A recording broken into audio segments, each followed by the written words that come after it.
There we go. Grand Rising, good people, good people, good people, good people.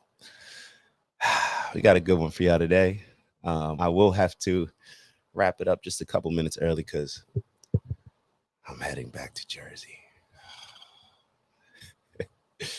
No, so let me get my tunes right. Come on, baby. You're supposed to be already queued up. You are queued up.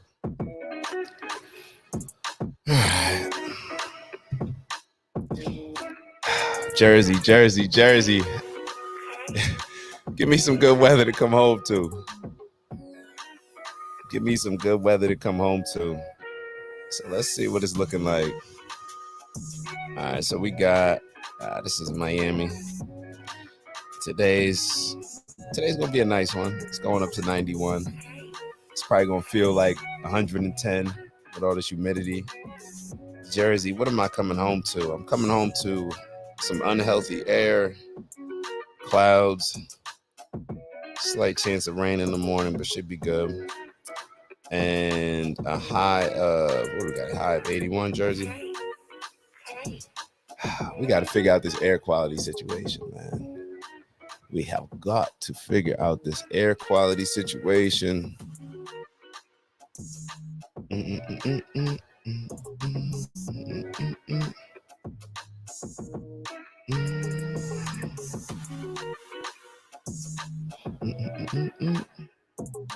Give y'all a couple minutes.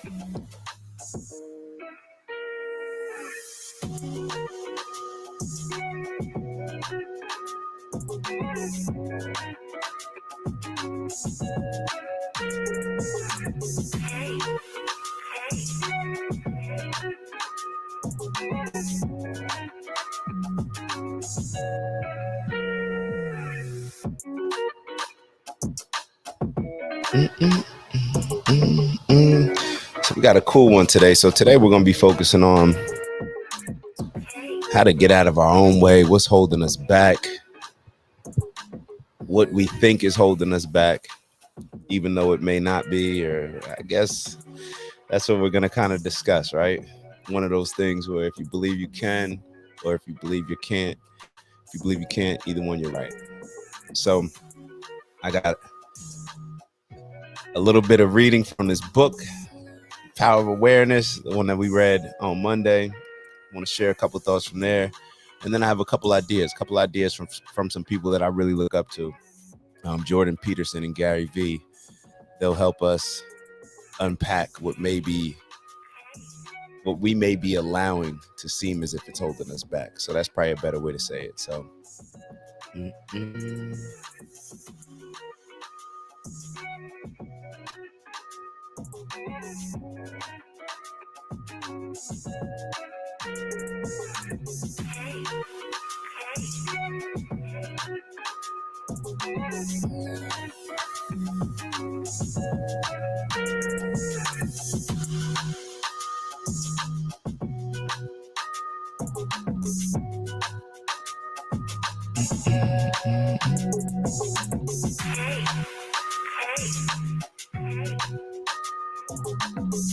and yesterday was dope, man. I'm not sure if y'all follow me on Instagram, but if y'all don't, make sure you do. At OG_Big Fish. And of course the OG network as well. And you'll see that I put up a post from an interview that I did with Rabbi Manis Friedman. Rabbi Friedman, man, it was a good conversation. And him and his team were nice enough to handle all the video, the editing process and all that.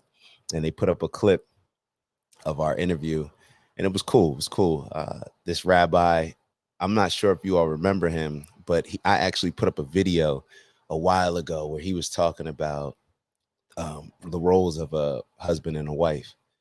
And I did a remix to it. And it went crazy on not only YouTube, but it went crazy on Instagram. Like YouTube is like 1.something million.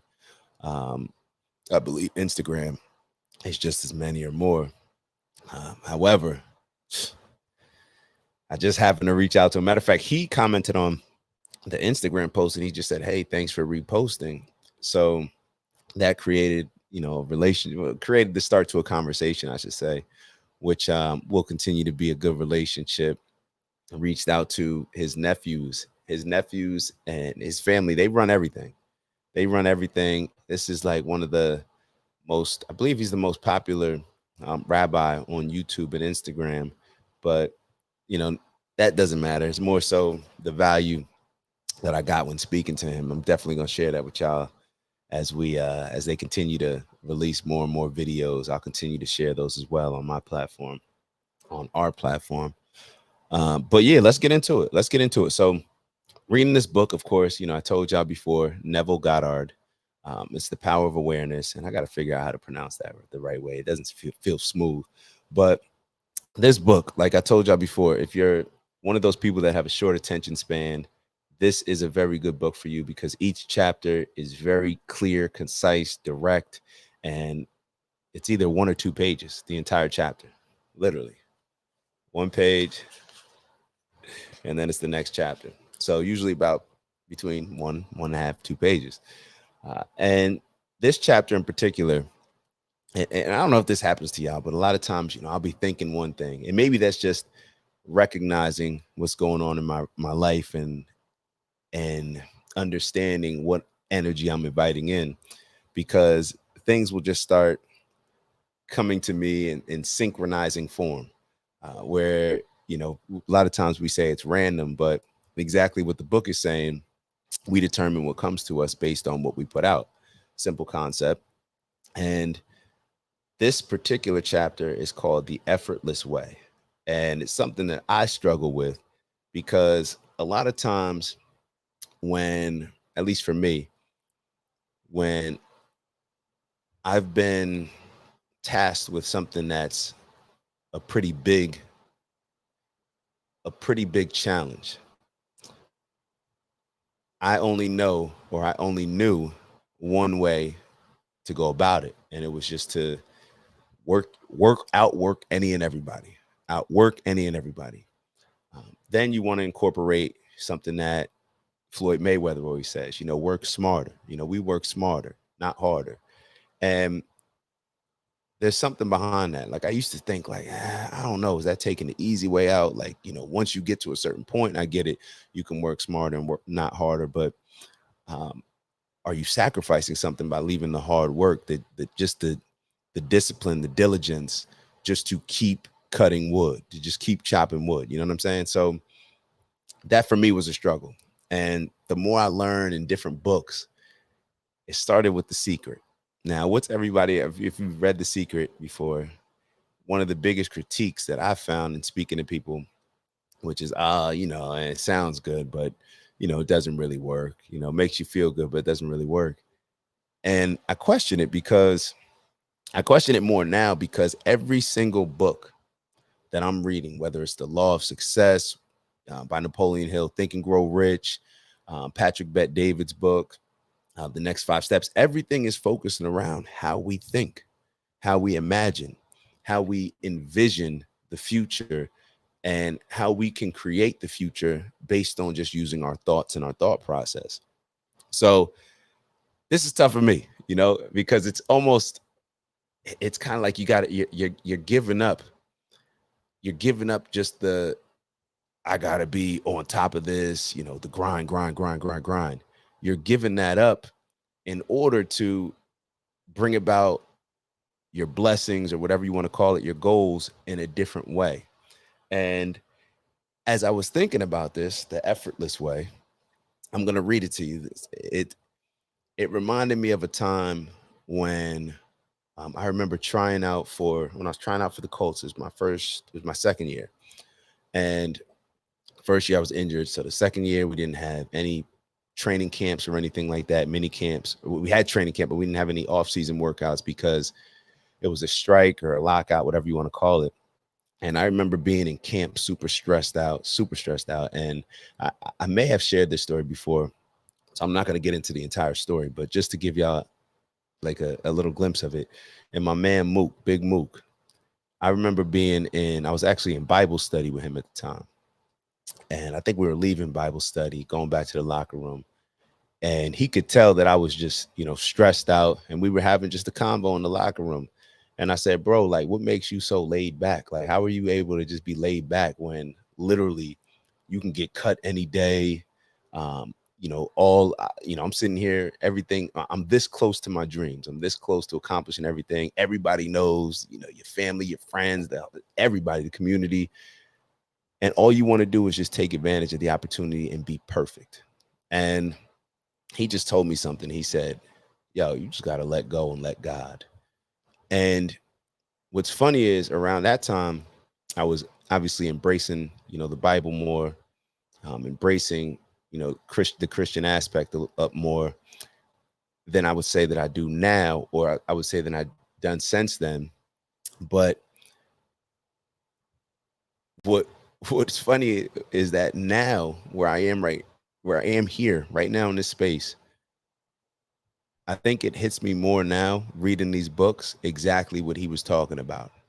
Exactly what he was talking about. And I'm going to start off by reading this, just a couple lines from this book. And you guys tell me if there's any synergy for y'all or if there's any correlation, if you can relate. So this chapter is called The Effortless Way.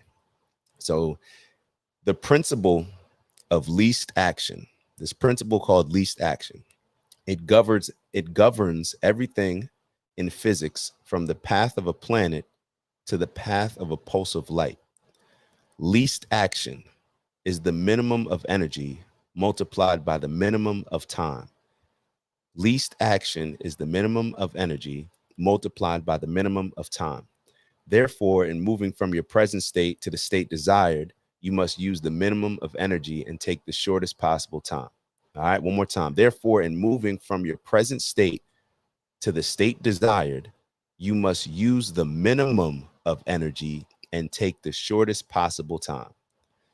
It works by means of attention minus effort. Because creation is finished, what you desire already exists. All right. Because creation is finished, what you desire already exists. It is excluded from view because you can see only the contents of your own consciousness. An assumption brings the invisible into sight. It is nothing more nor less than seeing with the eye of God, i.e., imagination. Every event in the visible world is the result of an assumption or idea in the unseen world. All right. Every event in the visible world is the result of an assumption or idea in the unseen world. The present moment is all important, for it is only the present moment that our assumptions can be controlled. The future must become the present in your mind if you would wisely operate the law of assumption. The future becomes the present when you imagine that you already are what you will be when your assumption is fulfilled. One more time. The future becomes the present when you imagine that you already are what you will be when your assumption is fulfilled. Be still, all right, least action, and know that you are that which you desire to be. The end of longing should be being. All right, so this when I go back to what Mook told me, let go and let God, and when I say that it hits me a little bit different now, more intense,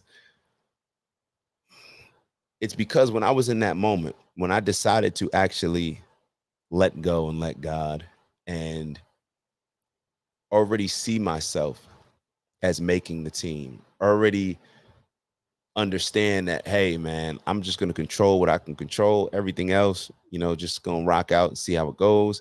And I trusted my preparation with everything. And I was able to let go. And I've never had ever, maybe in any football games, especially when I'm playing defense, because defense is different than offense. But on defense, I always had, there's always a certain, because you're reacting. So it's just something a little bit different. And I've never been able to play as free or as effortless on the field, ever. In that training camp period, it was 4 games where I was just relaxed, free. Like I wasn't even, the game came to me so easy. I wasn't grinding and gritting my teeth more. No, it was me just effortlessly applying pressure. It was effortlessly applying pressure. So that what got me thinking, and I'm going to share something else towards the end with y'all from the book. But that got me thinking, what does hold us back? What does hold us back? I was on a call yesterday with my boy Siobhan, and we were just talking, and we always have like these good convos about building. You know, he has a very entrepreneurial mindset, hard worker, and is just very much a goal-oriented person that can come through. And in the conversation, we were talking about, you know, the people that we're fortunate to have in our network, the people that believe in us. And we we're sitting here saying, like, yo, people wish that they had the type of support that we have, and people that will actually put up money, people that will put up money to support us. Think about that. You know, a lot of people say they believe in you, but it's a different type of person that will actually put the money up to invest in you and to invest in your ideas. And we have that. And our biggest challenge now is pulling the trigger on something, because when somebody's investing in you, it can become a little nerve wracking, right? It can become to the point where it's like, I know they're investing in me. I just want to make sure everything's perfect.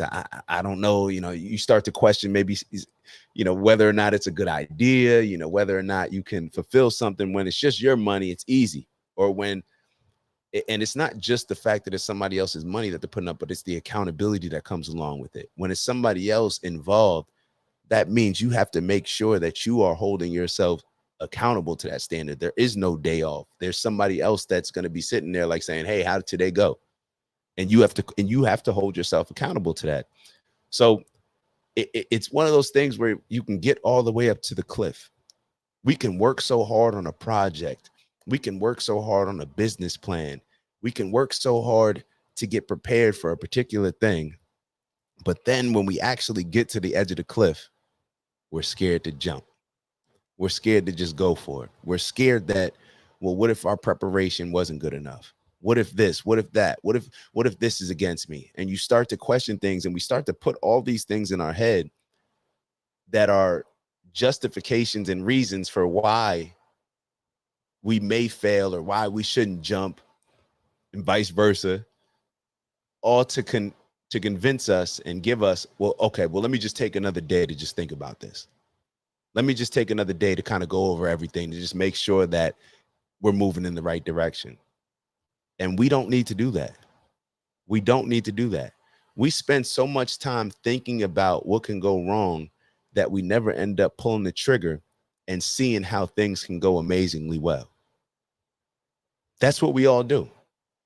That's what we all do. We all, the lessons that we need to learn are the lessons that we're going to learn from actually jumping, from actually pulling the trigger, from actually going for it. All right. We can learn all these things in theory. Oh, you know, prepare for this, prepare for that. But until we actually go for it, that's the beauty of it. You know, you prepare, get your mind right, and then you go for it, and you trust yourself that anything that you may need to overcome along the process, that you will be able to. You know, that's the difference between, I put up a tweet yesterday that, you know, don't know, don't hope. I mean, don't believe, don't hope, just know. You know, if you believe, that means you're not sure of yourself. That means you don't know. That means you have doubts. Because if you just knew, then you just know. If you hope, you just know. You know what I mean? There is no, we just know.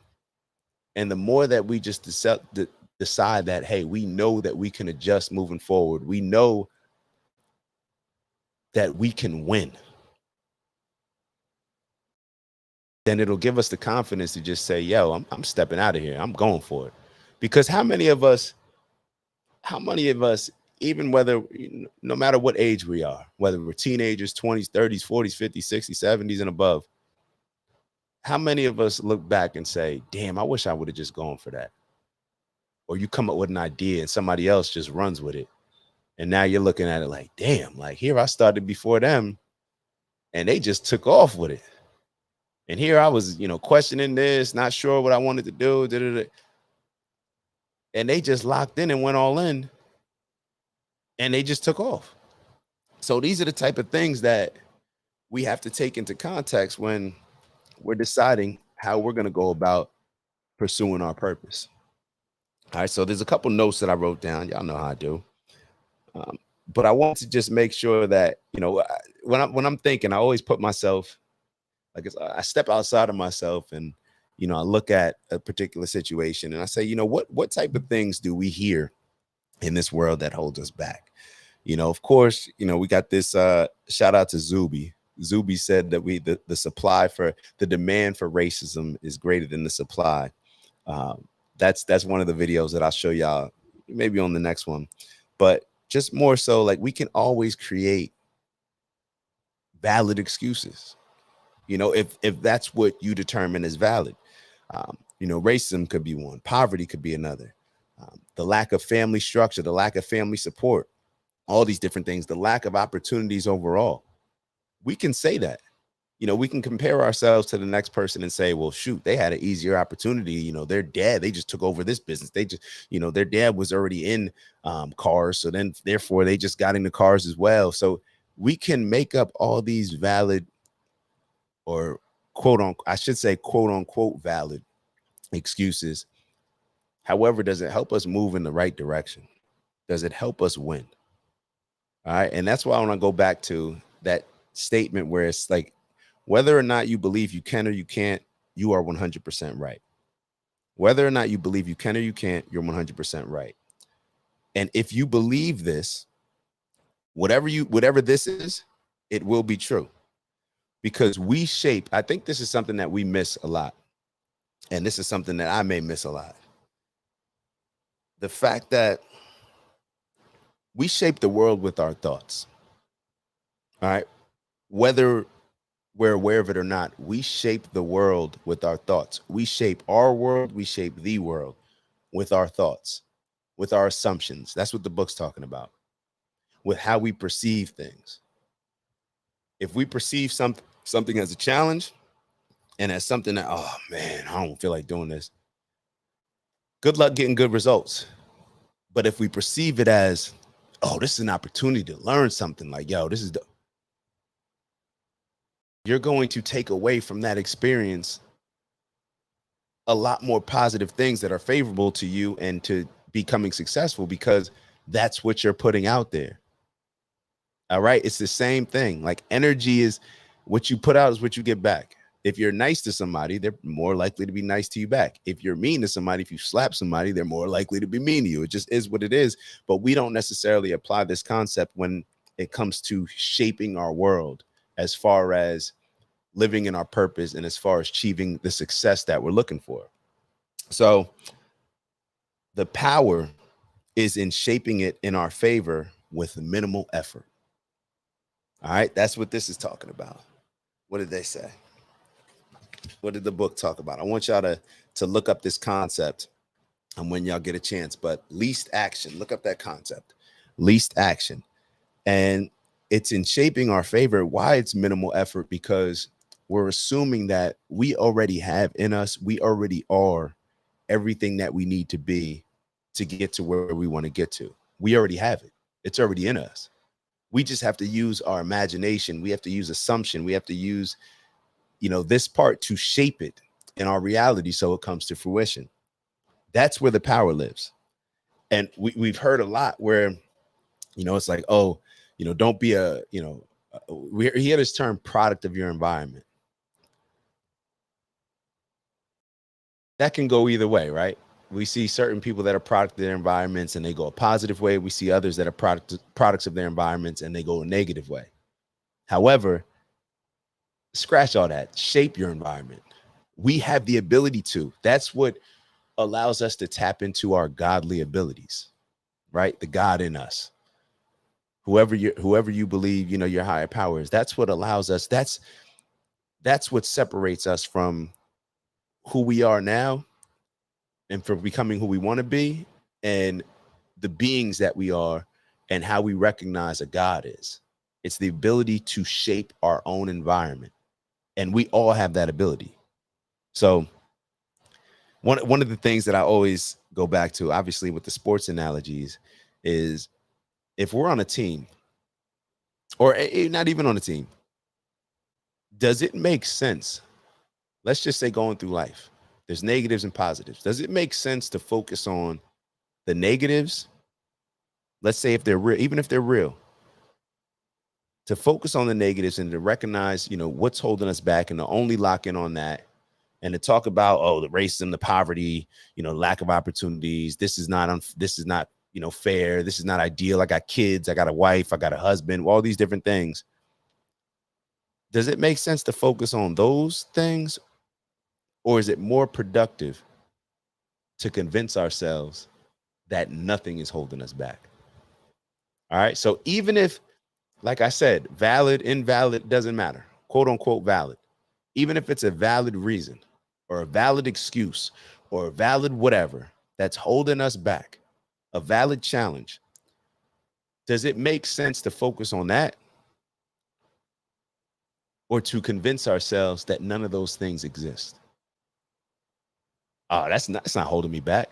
Oh, that's a big challenge. Like, I just see it as something that I can learn from and overcome. Or overcome and then learn from. So these are the things, like what mindset, if we want to achieve something great, what mindset is going to put us in the best possible position to achieve that? Is it a mindset that focuses on the negatives, or is it a mindset that, shoot, we're all delusional? We talk about the word delusion in a lot of ways, right? A lot of society right now is delusional, but delusion can be used in a positive way. And when I say it can be used in a positive way, because we'll actually think that it's delusional that we can shape the world that we want to live in. We actually will think that it's delusional to say, like, yo, nothing's holding me back. Somebody say, like, yo, you're delusional. There's racism out here. There's poverty out here. And somebody can sit there and say, yo, nothing's holding me back. I just see it as an opportunity. I see it as like, oh, poverty, shoot, imagine the lessons that I'm going to be able to learn, rather than somebody that didn't grow up in poverty, and how that's going to be able to help me in the long run compared to how it will hinder them. So it's just a mindset thing. And I want to share this video with y'all by Jordan Peterson. And maybe I'll share the Jordan Peterson one first. Matter of fact, I'm going to share the Gary Vee one first. So the Gary Vee one, for me, this is something that I deal with on a day-to-day basis. But I just want y'all to check out this video, and y'all let me know if y'all have any issues hearing or anything. Are you fucking kidding me? You want to change the world with one post a week? We really... Yo, I love Gary Vee, bro. Y'all check my boy out. Yo, he is the most direct, like, give it to you straight, like, no chaser. Y'all just gonna feel this. So y'all check it out. Are you fucking kidding me? You want to change the world with one post a week? We really want to change the world. We've started a movement, Healthy, Happy, and Free. We want to change the world and have the world be really healthy, happy, and free. Good. We have a movement called All Okay. I want everyone to be all okay. How much content are you making? So that's our thing. We are really working hard. We just added another person to our team. How much content are you putting out? Not enough. Third Not time. enough. How many posts a day come out from this mission? Tell me the truth. One post a week right now. Yes. Are you fucking kidding me? Our hands in too much stuff, and we're trying to simplify. What the fuck? Simplify? Say something you believe in. Meditation, breathing techniques. Okay, let's talk about breathing techniques. Yes. You guys can make 47 videos in a month about breathing techniques. You've got the right intent, but something's holding you back. Yeah. Are you scared of judgment? Are you scared of having not a lot of followers? Are you scared of what people are gonna think? Like, that's what we gotta work on here. Yeah. But Yeah. do you see how fast we made that video? Yeah. Yeah. You have time. If you really want to change the world. Yes. Yeah. Are you fucking kidding me? You want to... All right, so I wanted to share that with y'all, because that's like the day-to-day that I go through, where it's especially when it comes to producing content and stuff like that. A lot of times we just will convince ourselves, oh, this got to be that, this got to be that. Yo, just put up a video. Put up a video. How can I expect to grow a YouTube channel if I'm only posting lives and I'm not going through and breaking it down and posting the shorts and breaking it down and posting some of the long form videos? How can I expect to grow? How can I sit back and criticize or get or think like, yo, how the hell Breakfast Club got a bigger platform than me? You know what I mean? How can I put that in my head if I'm not willing to outwork and outpost everybody? Everybody. All right. There's certain people that are on YouTube that you will see will outwork any and everybody. Period. And Queez, shout out to my brother Queez. So Queez wrote, no one has ever achieved anything great worrying about what's holding them back. That's a fact. It's a fact. Like anybody can find something that's holding them back. If we want to live in that space, then cool. You know, somebody will always, there will always be, it's almost like that misery loves company. And because, and what's so dangerous about it is when you have certain people that worry about what's holding them back, now they have to rationalize to other people why it's holding them back and why it's justified in holding them back and why this is the reason why I can't have this. This is the reason why that's unfair that that person has that and we don't have this. And then what ends up happening, the misery loves company. So the other person, they start using that to justify why they're not in the place that they want to be. So all these things play a vital role or can play a vital role in preventing us from just going for it and just jumping. You know, at a certain point, we can talk all this shit that we believe in ourselves, you know, confidence. We find out who has confidence based on how willing they are to go for it and not care about what people are going to say, not care about what could potentially hold them back, not care about what challenges may come up along the ride. Nobody cares. The people that don't care, have y'all ever seen somebody that goes through life that just is completely unbothered, doesn't absorb any negative information and just goes about doing what they're doing and they really believe? And it's almost like that quiet confidence. My shout out to Coach Shoop. He used to talk about swagger. This guy, Coach Shoop used to talk about swagger and he used to say it's a quiet confidence that borderlines on cockiness. A quiet confidence that borderlines on cockiness. And the reason why it borderlines on cockiness, because everybody else, how we perceive it, which is, oh, this person's not gonna, like, they're not even gonna acknowledge that something's holding them back. They're not even gonna, nah, like, I'm good. Like, I can win. I'm good. Nothing's holding me back. And what did Queez say? The only one that can stop me is me. If more people understood this and embraced this, we would be in a better place. Or I don't even know if we'd be in a better place, because I don't know if everybody wants to win. I don't know if everybody wants to win. I know everybody will say they want to win. Everybody wants what comes along with winning. But I don't know if everybody wants to win, because it's very clear in how to go about winning, but we don't all necessarily embrace that. It's very clear about what goals that we have, how much money we want to make, what type of physical shape we want to be in, how many books we want to read, what type of husband we want to be, what type of father, what type of mother, what type of wife we want. All these different things we can be very clear on, but there's something that is preventing us from getting to that point from where we are now. So I want to show y'all a little bit of, that was more of a lighter video with Gary V, but I want to dive into a bit of this other video that features Jordan Peterson. Jordan Peterson, like I said, he's one of my favorite people on YouTube. He breaks stuff down in a very simple manner. The video is a lot longer than the other one. It's about 10 minutes. I'm going to speed up I'm going to try to speed up. Can I speed up? I'm going to speed it up the playback just a little bit so it can go a little bit faster. But I want y'all to soak it in. I may stop it at certain points, but this is just something that I really want us to be aware of, because he simplifies it. And I think when things get simple, we may not still make that decision to say, you know what, I'm able to rock out. You know, I'm not going to use this as an excuse, you know. However, what it may do, it at least puts you in a position where you got to decide. You got to decide where it's like, all right, you know, I can't no longer just blame. Either I'm going to go for the excuses or I'm going to go for the win. At least it puts you at that point where it's like you're at the cliff and it's like either you're going to jump or you're going to walk back. You know, you standing next to somebody, they jumping. You want to be the person that doesn't. So check this out, and then we'll get back. And like I said, I may jump in between.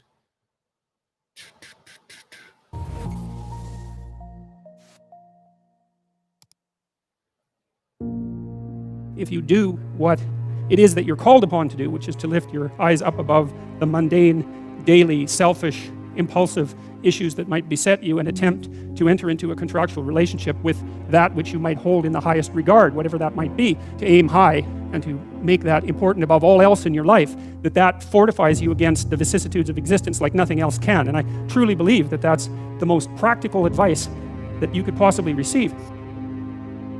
The way that you fortify your faith in life is to assume the best, something like that, and then to act courageously in relationship to that.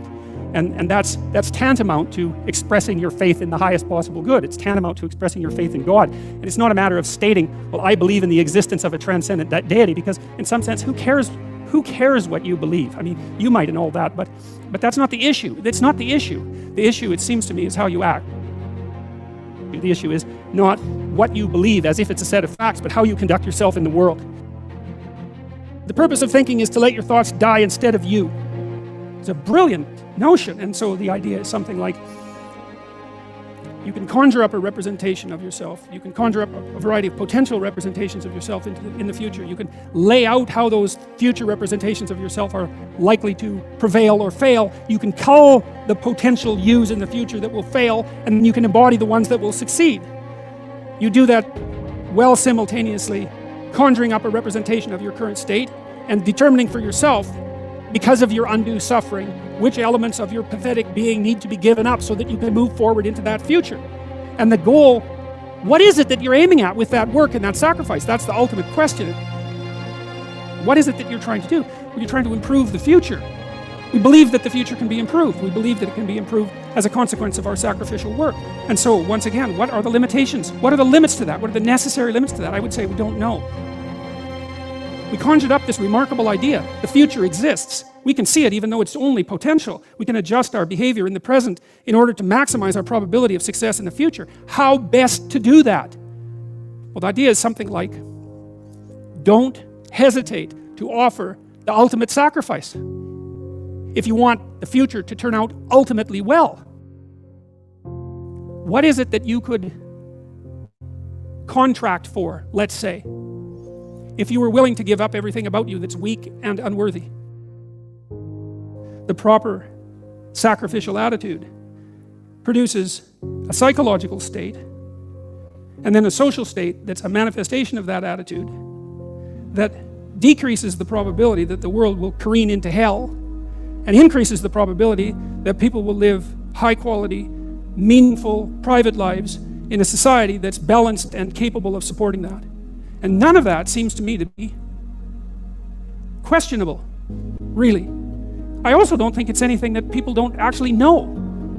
You know, people have told me many times that when they listen to me talk, they're hearing things that they already knew but didn't know how to say. It's something like that. And this is one of those things that I think is exactly like that. I mean, I think it's at the very core of our moral knowledge, which is our behavioral knowledge and our perceptual knowledge. I mean, let's get this straight. Moral knowledge is no trivial matter. It's knowledge about how it is that you orient yourself in the world. There's no more profoundly necessary form of knowledge. Well, it's predicated on something that's exactly like this. We know that we have to make sacrifices. We know that we have to aim at what's good. So then why isn't that we don't aim at what's best and make the sacrifices that are necessary in order to bring that into play? I think it seems to me that in some sense that's self-evident. The question is why we don't do it, but there's answers to that too. Life is hard, and it hurts people. It's rife with limitation, and some of it's arbitrary, and some of it's unjust, and some of it's worse, some of it's malevolent, which is even worse. It's not surprising that that combination of vicissitude can turn people against being. But I think even when that happens, and even when people have the kind of history that if they reveal to you, you would say, well, it's no wonder you turned out that way. The people who turn out that way still know that it's wrong. They still know that however deep their own suffering, however arbitrary their own suffering, however much that's caused by the malevolence of others, as well as the tragedy of existence, that does not in any way justify their turning away from the good. And I believe everyone knows that. I believe that They know it implicitly, even if they don't allow themselves to know it explicitly. And I believe that if they violate that idea, then they violate themselves, and that they end up in Cain's position, which is the position of the man who's been given a punishment that is too great to bear. Now we're capable of making sacrifices in abstraction, right? To conceptualize a future that we want, to let go of the things that are stopping us from moving forward, and to free ourselves from the chains of our original preconceptions. To free ourselves from the chains of our original, Stopping us from moving forward, and to free ourselves from the chains of our original. To free ourselves from the chains of our original preconceptions. That's something big. What is he talking about? He's talking about how we see ourselves. If we have preconceptions that we are not capable of achieving certain things, then we're never going to achieve those things. How we see ourselves, that creates the story of what will happen in the future. How we currently see ourselves shapes the story of how our future will become. Preconceptions. Pursue pleasure. Follow your impulses. Live for the moment. Do what's expedient. A mountain is something you have to climb, and you have to climb to the pinnacle of a mountain, and the mountain is up, right? And the mountain stretches up to heaven, and it's a long journey to specify the right place on the highest pinnacle. And that's symbolic, because of course it's a pinnacle that you're always trying to reach, just like you're always trying to aim. You're always trying to climb upward. At least that's the theory. It depends to some degree, of course, on your definition of upward. You're supposed to, again, to act out the highest good of which you're capable. Now that'll transform your life to some degree into an archetypal adventure. There's no way around that, because as you attempt to climb a higher mountain, let's say, or to aim at a higher target or something like that, then the things around you will become increasingly dramatic and of import. That happens by necessity, obviously, because if you're aiming at something difficult and profound, and you're really working at it, then your life is going to become perhaps increasingly difficult and profound. But that might be okay. That might be exactly what you need as an antidote to the implicit limitations that face you as a human being. The good father is precisely someone who is willing to sacrifice his child to the ultimate good. You have a moral obligation as a parent to encourage your child to go out into the world, right? And to be whoever they can be, to be the best they can possibly be. And in doing that, you're encouraging them to pursue the good. You're sacrificing them to the good. You're not keeping them for yourself selfishly. You're telling them that they can go out and live their life and live it properly. You don't want for your son what it is that you want for him. You want for your son what would be best for him and for the world. And you let go in precise proportion to your desire to have that happen. When you have an infant, do you do everything? I want to stop there because I do have to, like I told y'all earlier, I'm gonna have to run in a few minutes, but I wanted to stop there and then read these last few lines. But if you can look up that Jordan Peterson video, it's called The Secret to Becoming Unstoppable. And it talks about all of these different things. And why I mentioned that book, The Secret, that, Queez and I have talked about before, every single thing is shaped by how we perceive ourselves and how we perceive our experiences in the world. Everything. We can determine the outcome of our future. We can determine what next year is going to look like for us, what 5 years is going to look like for us. But we have to be creative enough. And I'm getting away from saying the word creative, because everything has already been created. We just have to use our imagination to figure out how to envision it. And then once we envision it and really not believe it, but know it, then we can have that least action, that let go and let God, that effortless approach, whatever you want to call it, to where we are already living as the person that we want to be. We already know that we are that person. We're now just allowing it to come to fruition. And that's not going to be just sitting on the couch, sitting back, not doing anything. When we already feel that we are, let's say, if we already feel that we're an NBA player and we're in high school, we're going to treat basketball, we're going to treat it as if we're a professional. So that way we're going to get there early. We're going to take care of our body. We're going to go above and beyond. And it's going to be effortless because we already see ourselves as that NBA player. So it's really just all, you can see it as a trick or a game initially, but then once we embrace it, that's where our power comes from. So let me just share this. This chapter is All Things Are Possible. Just want to share with y'all a couple words before we take it out. Live your life in a sublime spirit of confidence and determination. Disregard appearances, conditions, in fact, all evidence of your senses that deny the fulfillment of your desire. Rest in the assumption that you are already what you want to be. For in that determined assumption, you and your infinite being are merged in creative unity. And with your infinite being, God, all things are possible. God never fails. And y'all know that I'm not the most religious person. However, when they're saying God, look at it as that infinite being. And that infinite being is the potential that we have to create and become anything. That's what we attribute that word God to, that infinite being. Through the mastery of your assumptions, you are in very truth enabled to master life. The clue, it is thus that the ladder of life is ascended, thus the ideal is realized. The clue to the real purpose of life is to surrender yourself to your ideal with such awareness of its reality that you begin to live life of the ideal and no longer your own life as it was prior to this surrender. That's surrender, right? Let go and let God. Each assumption has its corresponding world. If you are truly observant, you will notice the power of your assumptions to change circumstances which appear wholly immutable.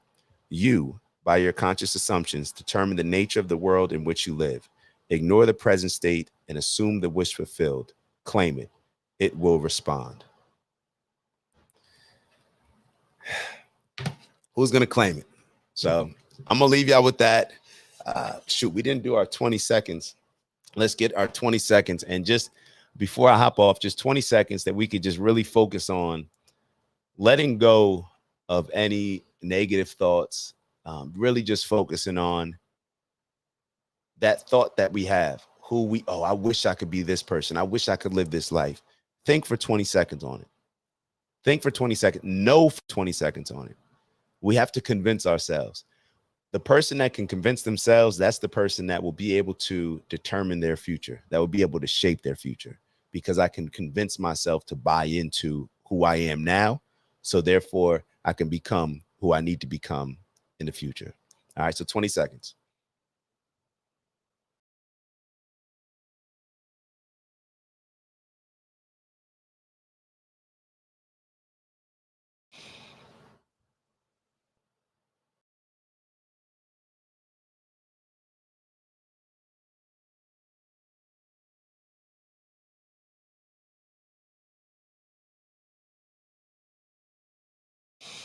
One last breath.